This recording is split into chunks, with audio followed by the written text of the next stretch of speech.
e extremamente grave. Recording is on.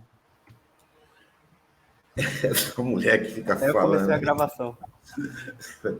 O pior é que ela tem uma vozinha feia, podia ser que nem aquela da Citroën, né?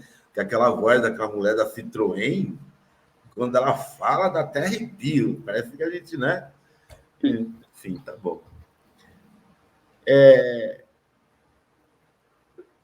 O Malatesta, ele estava preso quando...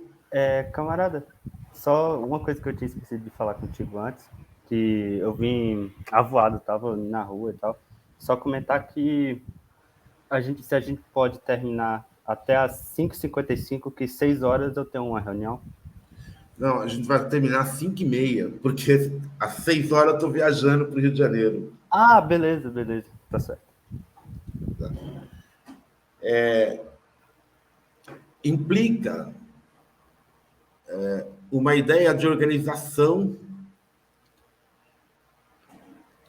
dos anarquistas na sociedade. Essa discussão que foi feita nesse texto que eu mandei para vocês, não importa se vocês leram ou não, é uma discussão que permanece. Por que ela permanece? Existem... Antes de chegar ao plataformismo, que era uma ideia de que haveria de ter uma única organização que representasse os anarquistas mundialmente, antes disso, as organizações anarquistas sempre existiram de forma muito diversa. Algumas organizações eram próprias de anarquistas, mas isso era em número menor. A maioria dos anarquistas, por exemplo, os anarcossindicalistas, eles faziam da organização popular a sua própria organização. Pode falar, Chico. Não, tranquilo. Não, é que é uma questão que a gente coloca aí dentro da historiografia anarquista, o Cleiton, que a gente fala, o anarcossindicalismo, nesse termo, ele só vai surgir a partir de 1919, né? Eles eram anarquistas que eram sindicalistas revolucionários, é outra coisa que não é o anarcossindicalismo que a gente conhece, né? A partir da década de 1930 começa a se usar o termo anarcossindicalismo. A ideia, né? O conceito anarcossindicalismo, mas esse termo até é cunhado pelo Lenin, né? O Lenin que vai falar, os anarcossindicalistas, vai se referir a esse, né? Só uma questão histórica. Então, o que existia? Existiam anarquistas que eram sindicalistas. Que eram sindicalistas. A organização principal dos anarquistas, depois da morte do Bakunin, porque o Bakunin, ele montava... ele tinha uma ideia de grupos insurrecionais, né? Então, ele montava organizações secretas, né? E essas organizações, a primeira organização anarquista que tem é a do Bakunin, né? Ele monta uma organização secreta, e essa organização secreta, e é secreta porque a polícia persegue, mata, enfim, né? O próprio Bakunin foge da cadeia da Rússia e ele é perseguido em toda a Europa. Então, ele monta uma organização secreta. E essa organização secreta tem um princípio. Apesar de ser secreta, ela tem um princípio. E esses princípios de liberdade, eles acabam norteando, de forma mais genérica, quase toda a forma de intervenção anarquista na sociedade. A partir da Internacional, o Bakunin ele para de fazer organizações clandestinas e passa a se integrar em organizações operárias. O Bakunin consegue entender que aquele momento da organização clandestina, né, já tinha passado, e que agora os anarquistas deviam ir todos para dentro dessas organizações classistas, né? Então, ele vai montar isso na Bélgica, vai montar sindicato na França, vai montar sindicato em tudo quanto é lugar. Sindicato, eu estou falando sindicato, mas é para compreender, na verdade. Porque naquela época era vários tipos de associação de trabalhadores. Não era sindicato exatamente como é hoje, né? Então, por exemplo, você tem a Associação dos Justos, né? Várias outras, tem nome de tudo quanto é tipo, né? Para uma forma de organização dos trabalhadores para lutar pelos seus direitos. Os sindicatos, eles vêm depois com a divulgação dos trade unions, né? Que é a forma inglesa de organização dos trabalhadores. Considera-se aí que a forma inglesa era sempre mais conservadora, né? As trade uniões sempre foram muito menos rebeldes do que as organizações de operários feitas na Espanha, né, na Bélgica, na Suíça, onde o anarquismo e o prudonianismo vingaram. Os prudonianistas, por exemplo, eles montavam uma associação de ajuda mútuas. Então, essas associações de ajuda mútuas era o cerne não dos anarquistas, mas dos trabalhadores. Veja a diferença, né? Ali não se está falando de organização anarquista, está se falando de organização dos trabalhadores. Essa ideia de uma organização especificamente anarquista, né, já tinha morrido aos olhos do Bakunin, por exemplo, quando ele acaba com a organização clandestina que ele tinha. Isso não significa que os anarquistas não se reúnem, né? Ao contrário, os anarquistas se reúnem, principalmente na casa do Bakunin, né? E para traçar planos, tal, fazer metas, intervir na internacional, nos sindicatos, tal. Mas não é uma organização permanente. Não se trata aí de uma organização permanente. E nem de uma organização unificada. Quando o Mackinac perde a guerra para o Trotsky, o Exército Vermelho sacaneia bastante o Mackinac e a Ucrânia, trai, né? É um processo de traição mesmo. Conta-se que o exército de Mackinac, o exército negro, né, de bandeira negra, eles inclusive se vestiam todo de preto, né, os maquinovistas. Eles venceram os brancos, né, que é o exército branco, o exército alemão, e também venceram várias vezes os bolcheviques, o exército vermelho.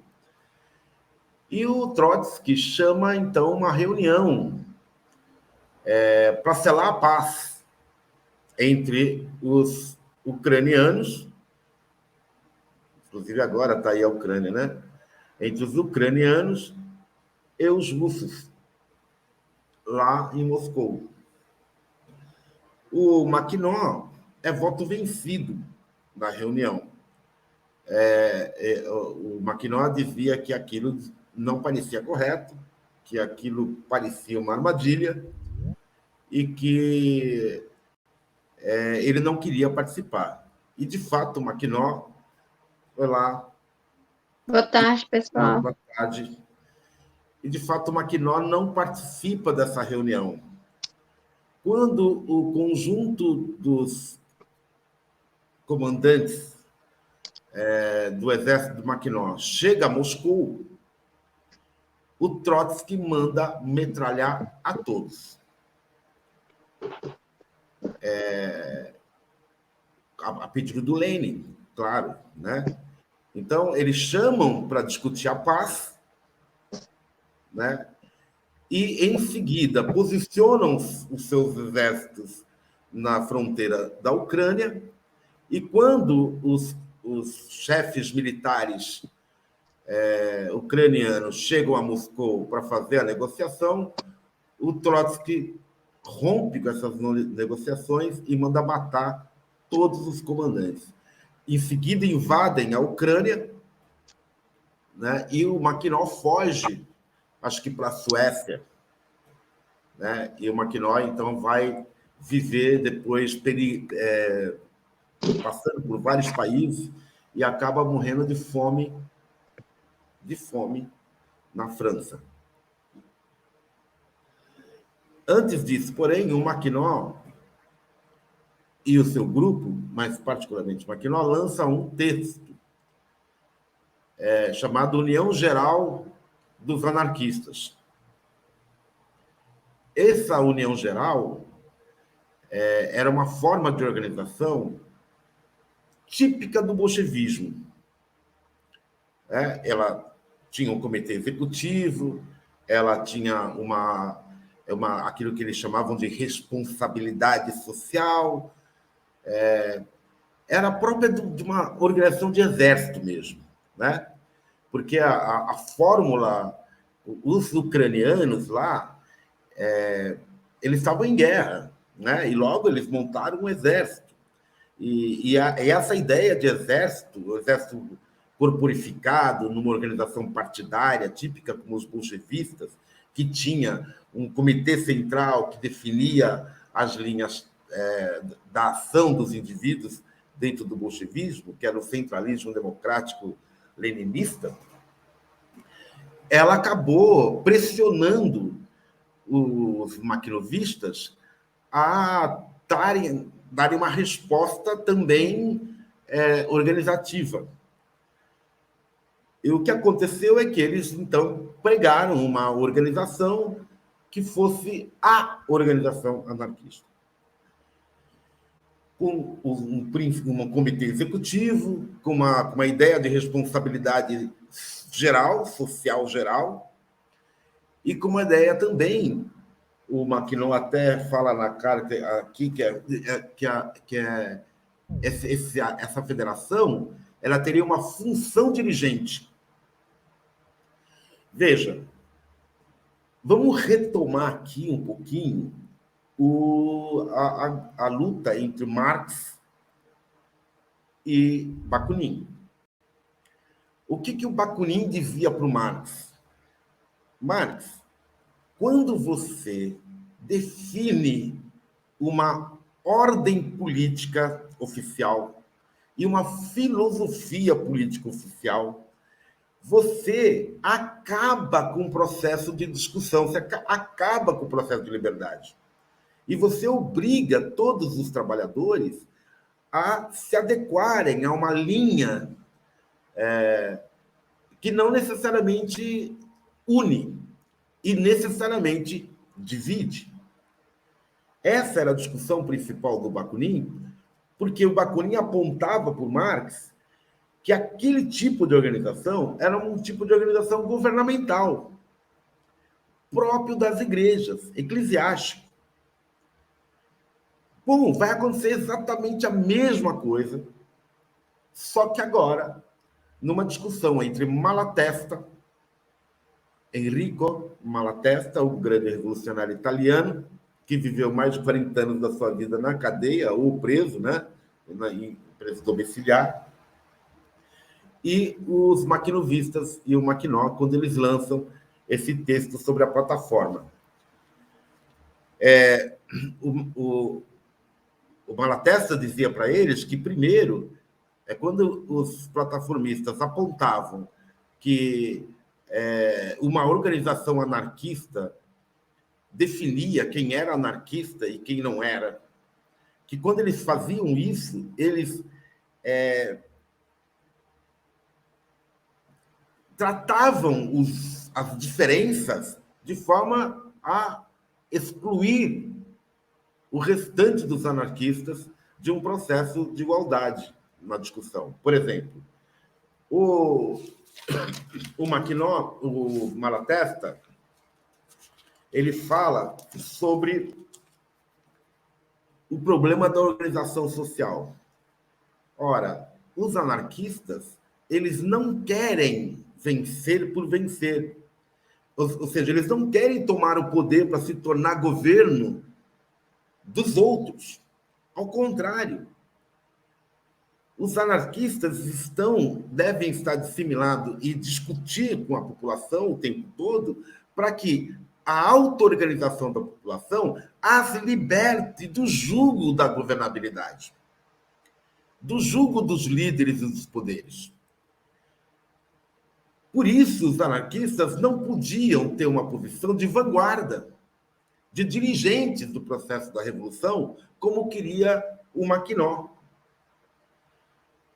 A atuação dos anarquistas devia ser uma atuação que pregasse a autonomia, né, e a livre associação dos indivíduos em modelos propostos pelos anarquistas, modelos que fossem tipicamente anti-autoritários. Essas formas e esses modelos, eles implicavam também numa vivência individual de um contramodelo à forma de organização tradicional. Também Malatesta dizia que há os anarquistas que não concordam com nenhum tipo de organização e ainda assim são anarquistas.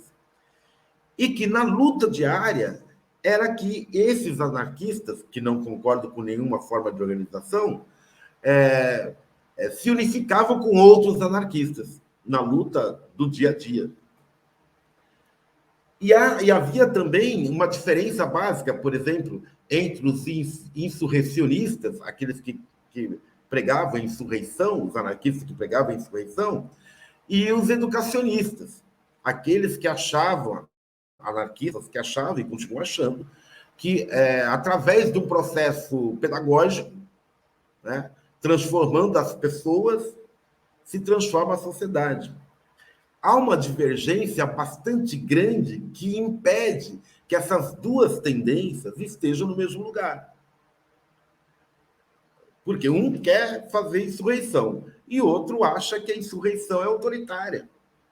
Entende? Não é possível essas duas correntes conviverem juntas, mas é possível elas atuarem juntas. Elas nunca estariam na mesma organização, sobre o mesmo comando, sobre a mesma plataforma, sobre a mesma filosofia.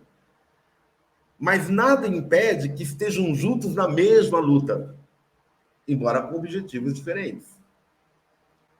E essa era a visão uma das visões do Malatesta contra essa ideia de organização formal dos anarquistas do ponto de vista mundial. A outra questão importante era de que a forma federativa pregada pelo Maquinó, ela tinha, de forma interna, a política da definição pela maioria, definição de políticas pela maioria. Então, por exemplo, nós discutimos aqui, votamos, né? E assumimos uma determinada posição. Por exemplo, entre uma proposta de autogestão da reforma agrária, né? Autorreforma agrária, e o pedido de reforma agrária para os setores sociais, governo, tal. Aí vota-se aqui, ainda que vença aqui a proposta de autogestão da reforma agrária, né? A minoria, aqueles que devem se submeter. Ora, mas toda vez que alguém se submete, né, você está fraudando todo o processo de libertação. Para o Malatesta e também para outros anarquistas, vários outros, estou pegando o Malatesta porque é do texto, nós devemos chegar o mais próximo do consenso possível, do acordo possível. Né? E não havendo acordo, nós devemos compreender isso, que cada um vai fazer o que quer. E porque isso, na prática, é assim mesmo. Cada um vai fazer o que quer na prática. E quando você exige que alguém faça algo em nome de uma votação da maioria, você está, e aí essas palavras do Malatesta, você está repondo o espírito de ovelha, o espírito de cordeiro dessas pessoas. Então, ao invés de você fazer um processo de libertação, você está fazendo um processo de obediência. Não é a livre manifestação e o livre acordo que estão em jogo. Você obedece à maioria, ainda que você nem sabe o que essa maioria vai decidir. Porque esse é um pré-requisito desse tipo de organização. O pré-requisito é que você mantenha a ordem da organização através da obediência à maioria. E essa maioria, normalmente, é circunstancial. E ela representa, normalmente, uma minoria. E não é assim que os anarquistas, diz o Malatesta, condenam os governos, que, na verdade, os governos falam em nome da maioria, mas representam, de fato, uma minoria. E o Malatesta pergunta por que faríamos isso? Por que imporíamos esse tipo de modelo que condenamos na sociedade entre os próprios anarquistas? Nas duas cartas, uma primeira carta, o Malatesta não responde imediatamente, porque o Malatesta está preso, né? Ele passou um ano sem poder receber essa carta do Maquinó, e aí, quando ele recebe, ele faz a discussão e coloca alguns pontos importantes. Entre os pontos, entra a questão da organização específica. O Malatesta, ele diz para o Maquinó o seguinte: ninguém, senão os anarcos individualistas, é contra a organização. Mas o que se trata, até para os anarcos individualistas, é que é o tipo de organização que está em jogo. Os anarcos individualistas, segundo o próprio Malatesta, eles não são contra a organização, eles são contra a organização permanente. Mas toda vez que eles atuam, eles se organizam para atuar. A organização permanente cria uma burocracia, cria um vínculo, pensam os anarcos individualistas. O Malatesta, ele diz o seguinte: não, eu sou a favor da organização dos anarquistas, mas eu sou a favor de várias organizações anarquistas, até porque não existe, aqui não é o bolchevismo, né? No bolchevismo, você tem um teórico só, que é o Marx. O Marx aqui não. Entre os anarquistas, você tem Proudhon, você tem Bakunin, você tem Malatesta, você tem, um monte. Tem um monte de teóricos. E, muitas vezes, essas teorias são inconciliáveis, como os insurrecionistas, por exemplo, né? E os educadores. Ou o anarcossindicalismo, a parte do anarcossindicalismo, que, a partir de 1917, 19, passa a pregar que o sindicato seja um modelo, né? um modelo de uma espécie de soviet que vai garantir a produção social e a base da revolução social. O próprio Malatesta vai ser contra isso, a posteriori. Né? Bom, e é claro que os sindicalistas revolucionários anarquistas, que não adotam a ideia daquilo que foi chamado depois de anarco-sindicalismo, que o sindicato seria a unidade básica de produção de uma nova sociedade, né? Pensam de outra maneira. Tem um texto do próprio Malatesta que o Malatesta diz assim: mas O mundo não é feito só de operário. Né? Infelizmente, o mundo não é feito só de operário. Então, você não pode fazer uma organização social baseada na forma do operário. No fundo, você está pegando a forma da fábrica, né? A forma burguesa. E que se nós, por um lado, temos que repensar o processo de produção, nós também temos que repensar todo o processo de organização social. E que, diz o Malatesta, transformando os sindicatos nessa base, né, e sindicatos operários, principalmente, né, você retira desse processo os trabalhadores da educação, os trabalhadores desorganizados, e submete-os, né, à forma do sindicato. Ora, ao contrário, o Malatesta pregava que os sindicatos também seriam essa base, mas não a única base. O processo de organização dos trabalhadores, ele devia ser cuidadoso. Veja o exemplo.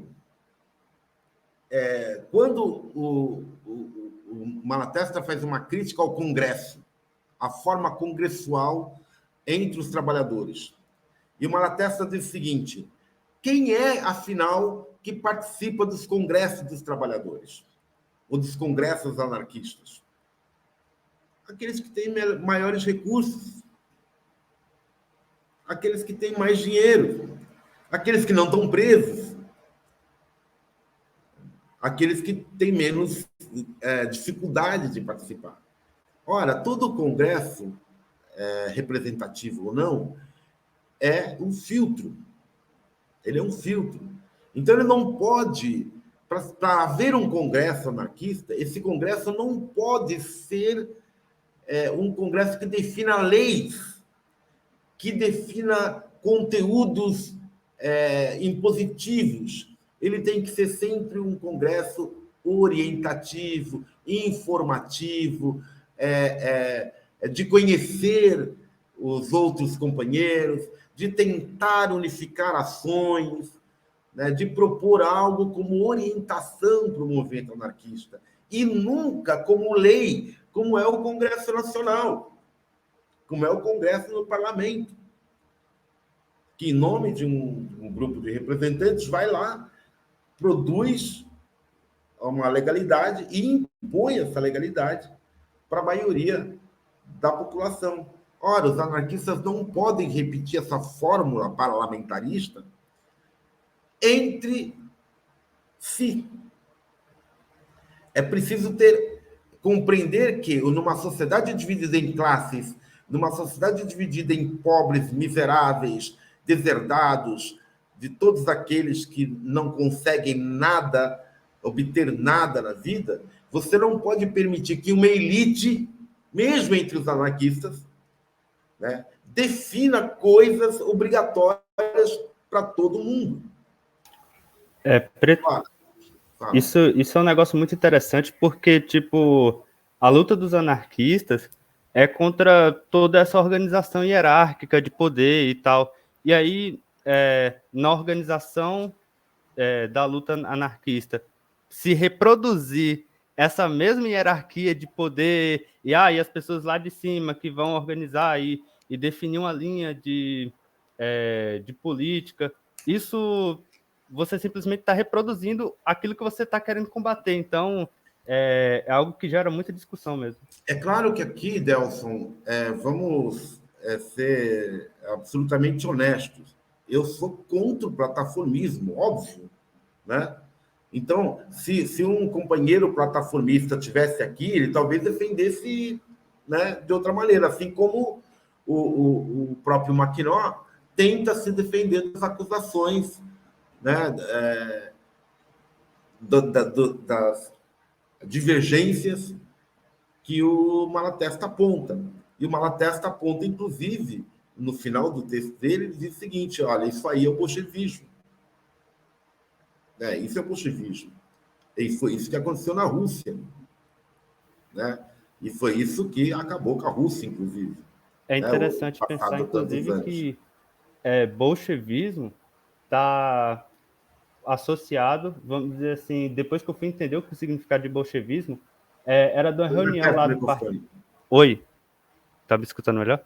Então, tipo, bolchevismo é simplesmente representando a maioria de uma reunião que tinha o pessoal comunista do Partido Comunista Russo. Então, a maioria são os bolcheviques, a minoria são os mencheviques. Então, tipo, o bolchevismo está relacionado sempre a essa maioria. Não, isso é outra coisa. Não? Outra questão aí, que é do partido, que a rigor era o Partido Operário Social Revolucionário, Social Democrata Russo, tá? Que ali havia os mencheviques e os bolcheviques, tá? É outra questão. Não necessariamente os bolcheviques eram a maioria. Tá bom. Não necessariamente os bolcheviques. Ao contrário, os bolcheviques eram a minoria. Tá? Eles vão tomar força no processo revolucionário. Mas aí, quando o Malatesta acusa de bolchevismo, é por outro motivo. É porque dentro da estrutura bolchevista, dentro da estrutura leninista, né, há a figura do Comitê Central, né, que é o Comitê Executivo, que no final das contas não é comitê executivo nenhum, é o Secretariado-Geral, que vai definir as políticas e vai produzir a vigilância aos militantes. A responsabilidade social que o Maquinó prega, no final das contas, ou a responsabilidade coletiva, era definida assim: bom, como é que você vai definir a responsabilidade coletiva sem vigiar?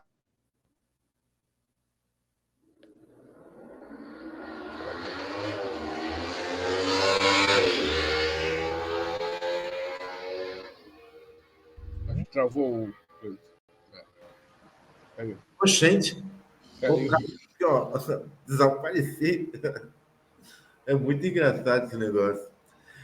Então, como é que você vai fazer com que alguém obedeça e seja responsável coletivamente e, ao mesmo tempo, tenha liberdade individual e iniciativa de ação? Essas duas coisas não combinam. É o que aponta Malatesta. Ao mesmo tempo, quando você define uma responsabilidade coletiva, você define também que esse comitê executivo deve vigiar se as pessoas estão sendo individualmente responsáveis. E o Malatesta, inclusive, fala assim: vocês aí, na Rússia, na Ucrânia, estão acostumados a colocar pessoas no paredão, estão acostumados a matar as pessoas na guerra. E não é assim que nós agimos aqui. Né? Isso que aponta o Malatesta. E que nós não podemos repetir. Bom, qual foi a consequência do plataformismo? Depois um outro companheiro vai falar mais disso no Brasil, né? Sobre o que aconteceu no Brasil. A consequência do plataformismo foi uma dissociação entre o movimento social e a organização própria dos anarquistas. Porque com os bolchevistas era mais fácil, porque os bolchevistas mandavam e os caras obedeciam. Com os anarquistas é muito mais complicado, porque os anarquistas não obedecem. Né?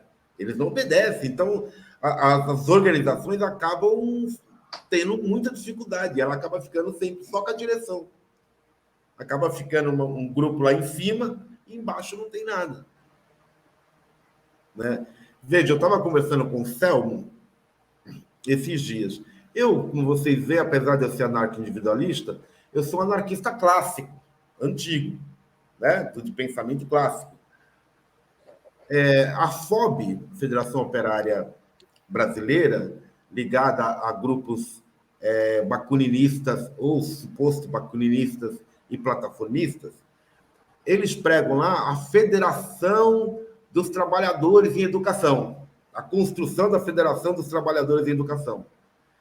E eu disse para eles o seguinte: cara, Você não pode pregar isso. Isso é autoritário. É de cima para baixo. A resposta é o seguinte: não, eu sou base, logo vem da base. Não, não. Não.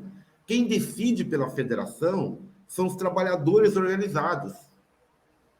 Se você não montar uma organização efetiva embaixo, várias organizações efetivas embaixo, e não reunir essas organizações para que elas decidam ou não se federam ou se tem outra forma de organização, essa realização da federação, ela não pode ser uma realização dos anarquistas, ela tem que ser uma realização dos trabalhadores. Ela não pode vir de cima para baixo. Ela tem que espelhar uma necessidade real dos trabalhadores de auto-organização. Isso não significa que nós não falemos, enquanto anarquistas, no seio do movimento, que é possível uma federação. Mas, por exemplo, eu não falo nunca. Porque, primeiro, mano, nós temos que fazer autogestão embaixo. Temos que convencer nossos camaradas, nossos parceiros de trabalho, que não precisa ter poder, que nós podemos juntos nos auto-organizar. Nós fazemos uma greve sem comando de greve, com reunião permanente dos trabalhadores, com comitês e comissões pontuais, que se organize pontualmente. Pô, precisa fazer isso. Quem vai fazer? Tá. Então vai lá e faz. Fez, acabou o comitê. São delegações pontuais. Quando os trabalhadores passarem por esse processo de auto-organização, eles nunca mais vão querer o outro processo. Porque o outro processo, normalmente, o comando de greve trai os trabalhadores fazendo negociação com os patrões, pelas costas dos trabalhadores. Esses mesmos trabalhadores, muitas vezes, desses comitês, são elevados a cargo de direção do Estado, como ganho secundário, né, da sua relação entre capital e trabalho. Aí. Então, a federação, ela tem que nascer, se ela for nascer, ela tem que nascer da necessidade da classe trabalhadora de se auto-organizar. O nosso papel tem que ser sempre o de estimular a organização e a solidariedade. A solidariedade entre os grupos de trabalhadores de todos os tipos, não importa se via uma federação, se via informal, não importa. A federação, ela tem que surgir como uma necessidade, não como uma plataforma. E não como um objetivo de iluminados que acham que é assim que tem que se organizar. Porque cada forma de organização vai depender de um monte de coisa que o Bakunin já falava lá atrás. Vocês devem se lembrar, não é só a questão econômica, é a questão também do caráter do grupo, a questão geográfica, a questão do tipo de profissão, a questão do nível de consciência. Então, tem um monte de questões que entram em ebulição nesse processo de criação de formas livres de organização dos trabalhadores. Ora, isso vai contra uma ideia de organização da luta já por um grupo. Por exemplo, o Mackinac, quando ele escreve, ele fala assim, alguém precisa assumir a direção ideológica e dar ordens às táticas. Ora, nós, anarquistas, nós não somos esse alguém. Esse alguém são o conjunto dos trabalhadores. Nós queremos discutir com os trabalhadores o nosso posicionamento. Mas quando nós atuamos como pessoas dentro das organizações dos trabalhadores. E como pessoas que professam um determinado pensamento. E vamos ser reconhecidos por esse determinado pensamento. Mas toda vez que nós queremos dirigir a classe trabalhadora, assumir o papel de liderança dessa classe trabalhadora, nós, então, estamos fazendo exatamente a mesma coisa que condenamos. Exatamente. Porque nós queremos seguidores. Queremos impor ordens, impor táticas. Nós tivemos uma experiência aqui na UFOB muito massa, da greve da contra a PEC. Não tinha comitê, como é que chama? Comando de greve. Comando de greve. Não tinha comando de greve. A greve, e era o tempo todo a direita voltando com a mesma discussão. E a própria direita acabou vendo, porra, esse tipo de organização aí, inclusive, é melhor para a direita. Que a direita pode falar o tempo todo sem ser espizinhada, do ponto de vista da fala dela. Nós vamos discutir com ela.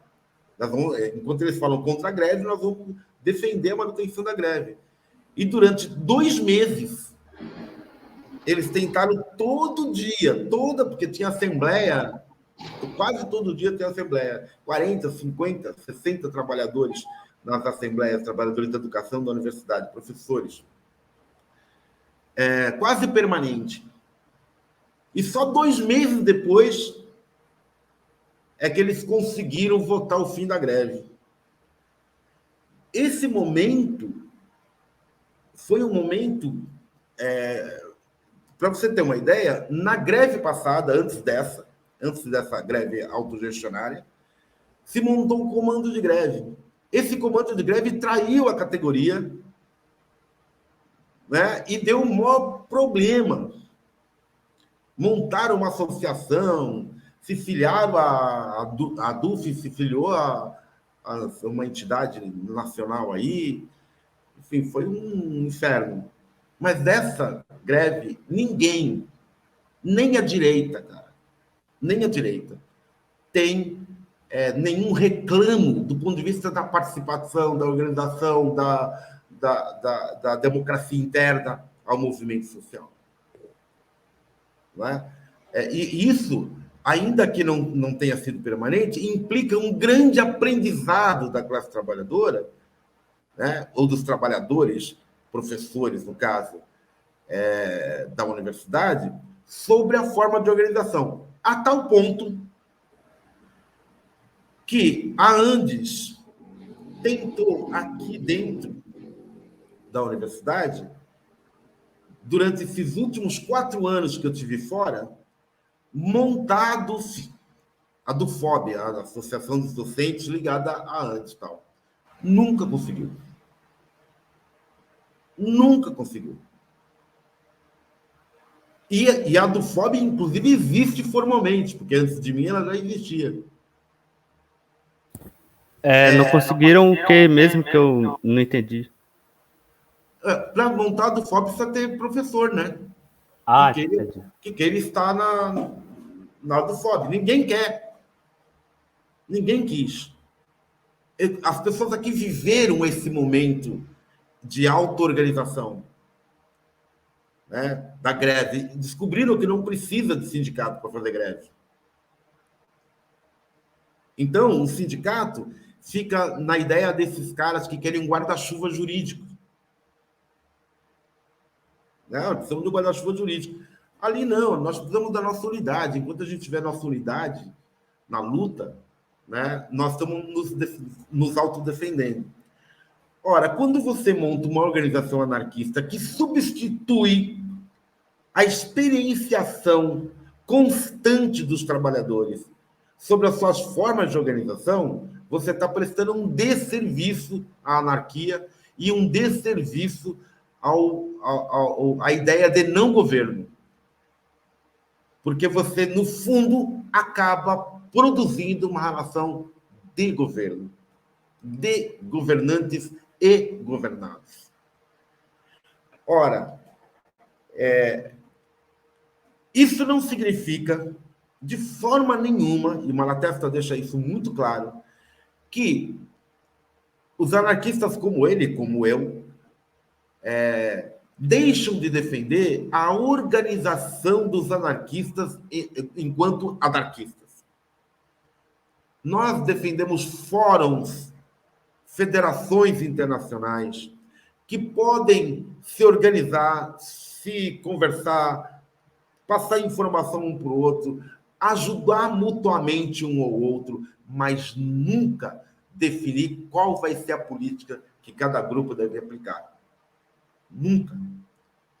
Porque isso seria impor uma visão de um grupo anarquista, que inclusive pode ser minoria, não é? Porque os congressos... E é normal que seja assim, ó. Os congressos, quanto mais trabalhadores têm, menos trabalhadores se mandam. Porque quanto mais trabalhadores têm, dificilmente consegue mandar esse mesmo número de trabalhadores. Então, alguém que representa um conjunto grande, vai ele sozinho lá. Só que ele sozinho, ele representa, do ponto de vista geral, um monte de gente. Só que ele vai perder, porque o outro lá tem 2, 3, 4, vale a 10 mil, organização pequenininha. E aí ele ganha o Congresso. Mas essas disputas dentro do Congresso, dos congressos, só tem sentido quando você quer impor uma visão política. A mesma coisa que Marx fez na Internacional dos Trabalhadores. Agora, não tem nenhum sentido fazer essa disputa, né, quando nós estamos só se nos reunindo para trocar informação, para discutir teoria, para colocar em jogo as nossas divergências, né, para ver onde que nós podemos ter acordo e para sair dali com orientações. Veja, orientações para todos os grupos anarquistas. Não leis, não regras. Orientações. É muito diferente. Olha, o que aconteceu com o movimento anarquista de lá para cá? O isolamento do movimento anarquista se deu exatamente no momento onde os anarquistas começaram a agir como os bolchevistas, querendo impor uma visão para o conjunto dos trabalhadores. E isso é um problema. Nós que participamos há muito tempo das organizações anarquistas, percebemos o seguinte: olha, eu vou ali, se eu discordar, eu sou um problema. Estou atrapalhando a reunião, entendeu? Mas que diferença isso tem da organização da universidade, onde ser oposição também atrapalha a reunião? Qualquer opinião que não esteja de acordo com o que está sendo discutido na reunião é simplesmente atrapalhar. Exato, assim. Ora, eu e o Chicão, nós temos uma história juntos, eu e o Chicão. O Chicão é quase um anarco-sindicalista clássico. Então, eu sou mais um especificista, né? Eu sou mais um especificista. Mais um plataformista. Eu fui muito próximo ao plataformismo. Eu fui plataformista em algum momento. Quando me conheceu, eu era um plataformista. Era um plataformista. Eu era um plataformista, né? Isso não me impediu. E eu, um anarco-individualista. Não impediu que eu... Vem, Chicão. Vamos juntos. De forma alguma. E eu nunca impus para o Chicão, nunca. Não, Chicão, tem que ser anarco-individualista. Nunca. Por quê? Porque isso faz parte. E nós já quebramos o pau, né, Chico? Quebramos o pau. Eu acho que a gente é muito amigo por causa disso, que a gente sabe quebrar pau e depois sair tomar uma cerveja e dar risada. Né? Não tem problema, a gente vai quebrar o pau, a gente vai divergir, porque isso é a riqueza do anarquismo, está aí. A riqueza do anarquismo está nessa divergência. E a riqueza também dos trabalhadores. Em qualquer lugar que você vai, tem uma forma de organização, tem uma forma de estruturação. Essa padronização que foi feita pelo sindicalismo tradicional, né, ela evita a auto-organização dos trabalhadores. Ora, isso aconteceu também à espera do bolchevismo, que não sei se vocês perceberam, antes do bolchevismo, haviam várias formas, partidárias ou não, de organização dos comunistas. A Liga dos Comunistas, né, na Alemanha, que era contra, por exemplo, o Partido Social Democrata Operário Alemão, com o Liebknecht e a Rosa Luxemburgo, né? Outras formas de organização de liga, né, de comunistas. Quando chegou o bolchevismo padrinizou. Quando a Rússia se transformou em comunista, aí todos os partidos deixaram de ter suas siglas, porque, por exemplo, tinha o Partido Operário Socialista, que era marxista. Hoje não, é tudo Partido Comunista. Padronizou, entende? Deu uma padronização geral ali. Né? Essa padronização significou o quê? Uma imposição vinda de fora para os trabalhadores alemães, para os trabalhadores portugueses, para os trabalhadores brasileiros, para os trabalhadores franceses, para os trabalhadores da Venezuela. Então, você vai ter Partido Comunista na Venezuela, você vai ter Partido Comunista na... Por quê? Porque fazia parte da visão marxista uma organização de exército que retirasse... Mas essa visão marxista, você está falando exatamente aonde? Assim, qual texto daria para a gente extrair? Qualquer texto. Qualquer Pode texto? pegar nos seus textos filosóficos econômicos, qualquer texto político do Marx, o Marx pega a ditadura do proletariado. Qualquer texto. Entendi. Entendi. Por conta da ditadura do proletariado, você está dizendo dessa organização em exército, né? Dos trabalhadores. Claro.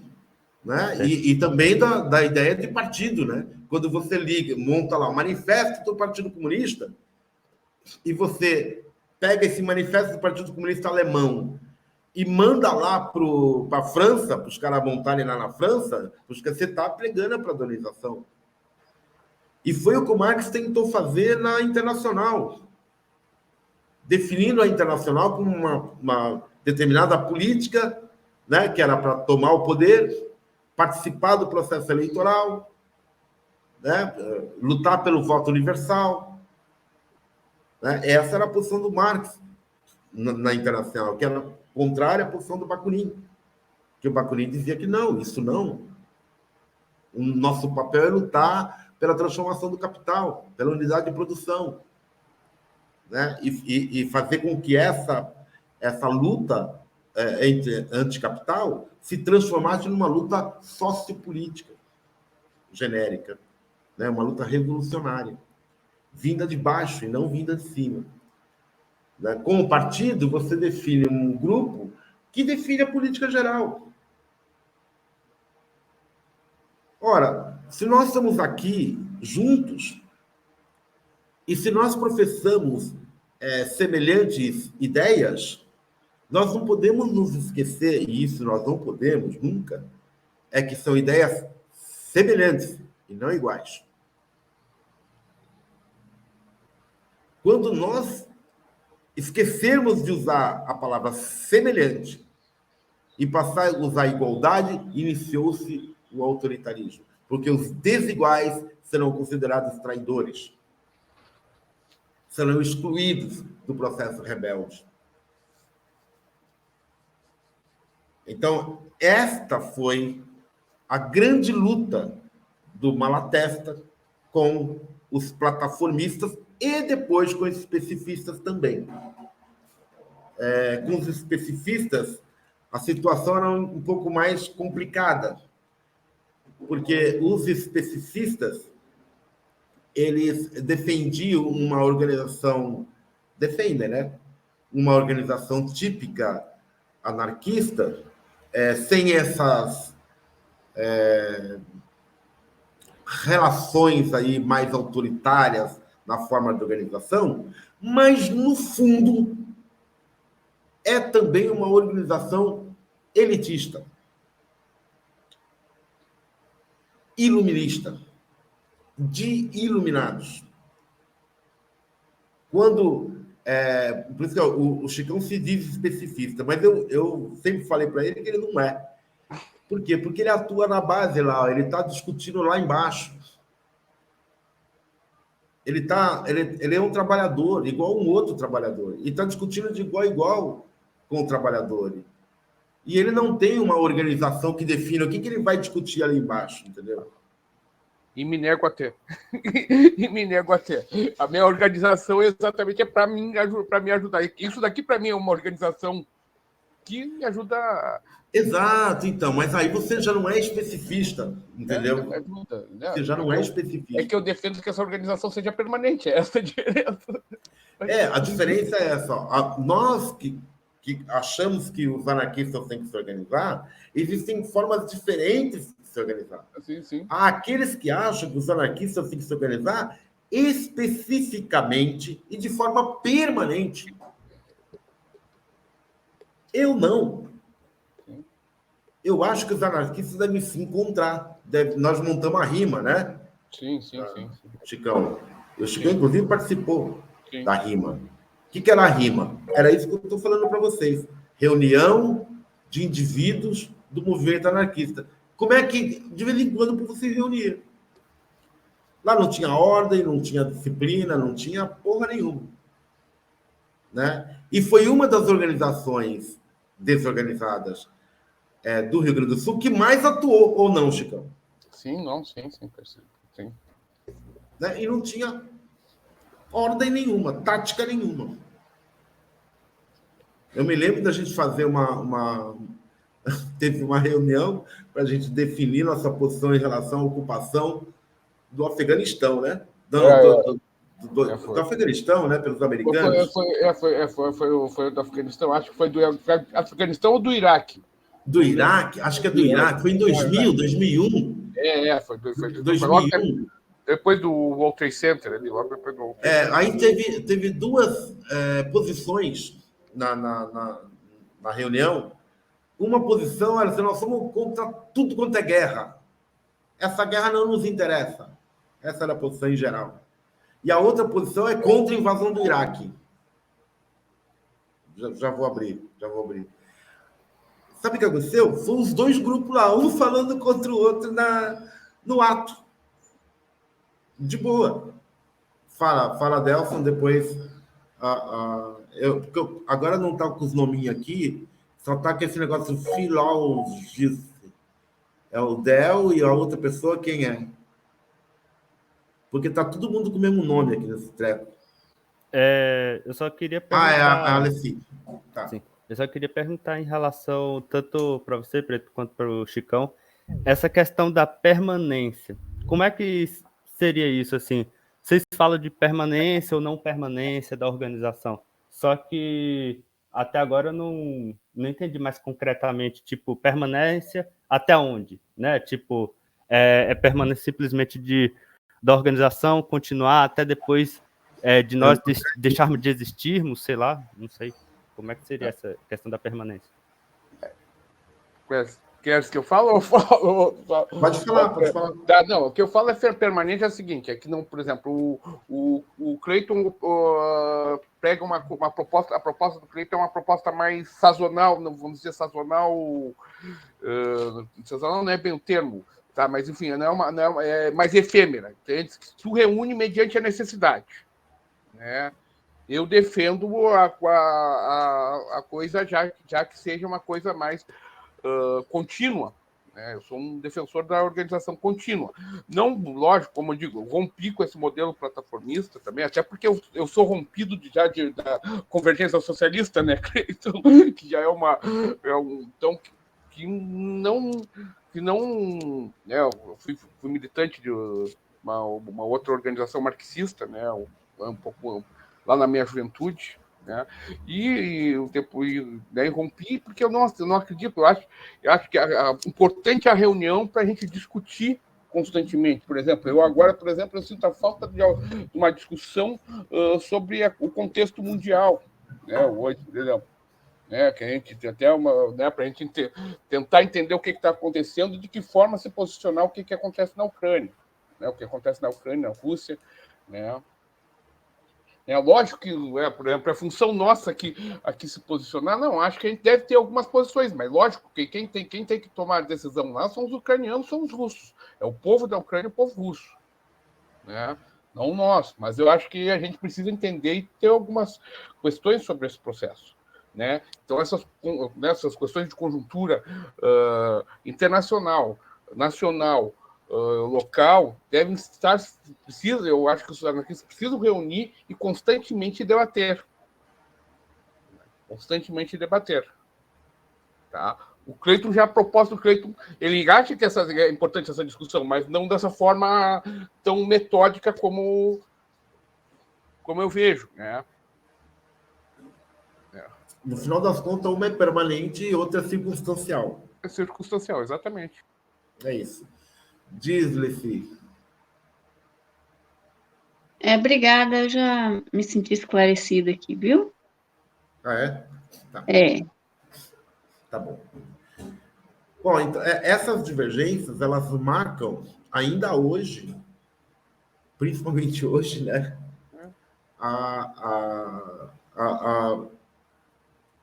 Não só a organização anarquista, mas todo o movimento social. Porque o movimento social, o que aconteceu no movimento social,